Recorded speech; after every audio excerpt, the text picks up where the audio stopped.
లేదు ఇప్పుడు కూల్. మీది ఏ ఊరండి? నాది వైజాగ్ అండి. ఓకే. అంటే ఈ సర్కాజం అనేది రైటింగ్ లో ముందు నుంచే ఉండేదా, లేకపోతే రవితేజ గారు కలిసిన తర్వాత ఆయనతో వర్క్ మొదలు పెట్టిన తర్వాత స్టార్ట్ అయిందా? ఆనెస్ట్ గా చెప్పు ప్రతి దానికి. నువ్వు అనవసరంగా లేని పని అని సన్మాన సభలు పెట్టదు. నువ్వు ఆనెస్ట్ గా ఉన్నది చెప్పి. లేదు, నాకు కామెడీ టైమింగ్ ఫస్ట్ నుంచి కామెడీ అంటే చాలా ఇష్టం అండి నాకు. నేను సామాజిక మూవీకి రైటర్గా పనిచేశాను.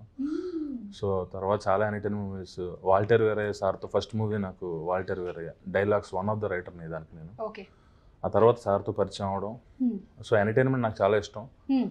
మ్యాక్సిమం ఎంటర్టైన్ చేసే హీరోలు ఎవరైతే ఉన్నారో అందరూ నాకు బాగా. సో రవితేజ గారు అందులో లీడింగ్ కాబట్టి ఫస్ట్ ఆయనకి అప్రోచ్.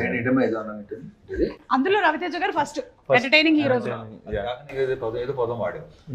నాకు ఇలా దూరంగా నిలబడి ఉన్నాడు, వాళ్ళ దగ్గర షూటింగ్ జరుగుతుంది, దూరంగా నిలబడి అలా చూస్తాడు.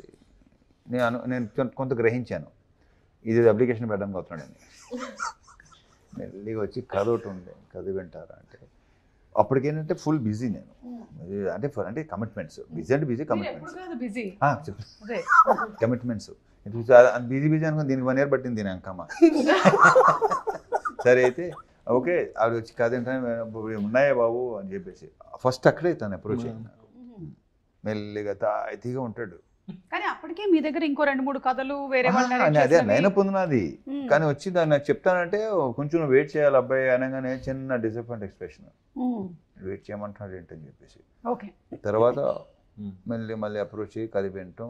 ఎలా ఇచ్చారు మీరు డిసప్పాయింట్మెంట్ ఎక్స్ప్రెషన్? ఒకసారి ఇప్పుడు నాకు చూడాలి. అంటే కాదు, ఇప్పుడు అన్నీ అయిపోయినాయి కదా, ఏదో పోస్టులు కూడా తగిలేసినాయి, ఇంకా అలాంటివి ఉండవు, అయిపోయింది కదా, పని అయిపోయింది కదా. అంటే కొంతమంది డైరెక్టర్స్ వాళ్ళే యాక్ట్ చేసి చూపిస్తూ ఉంటారు, కొంతమంది డైరెక్టర్స్ చెప్తారు ఈయన ఏ బ్యాచ్ లోకి వస్తారు చెప్తాడు, బాగా చెప్తాడు. బట్ బేసిక్ కరెక్ట్గా చెప్పాలంటే ఇంకా తను ఈ సినిమా తర్వాత ఇప్పుడు సక్సెస్ మనకి కాన్ఫిడెన్స్ లెవెల్ పెంచుద్ది డెఫినెట్గా.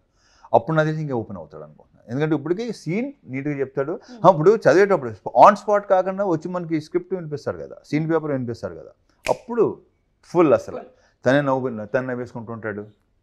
అసలు సీన్ చాలా బాగా చెప్తాడు. అండ్ తనలో ఉన్న మేజర్ అడ్వాంటేజ్ అంటారా, ప్లస్ పాయింట్ అంటారా, ఇది కరెక్ట్గా లేదనగానే విత్ ఇన్ నో టైం మార్చి దాన్ని ద బెస్ట్ తీసుకొస్తాడు.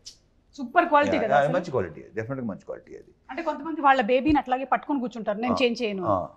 లేదు అలాంటిది కాదు అసలు. మొత్తం మార్చేసి నీట్గా మొత్తం సీన్ ఇది ఎక్కడ సరిగ్గా లేదు, నీ ఫస్ట్ సినిమా కొంచెం అలా కాకుండా వెళ్ళి నెక్స్ట్ డే వస్తాం అనుకుంటాం కాదు, గంటలో ఫోన్ చేస్తాడు, సార్ రానా మళ్ళీ అని వచ్చేస్తాడు. సో అతనికి ప్లస్ ఏంటంటే నందు, రైటర్ నందు తన పార్ట్నర్. సో చాలా బాగా సో ఇద్దరు కొలాబరేషన్ లో జరిగింది అనమాట.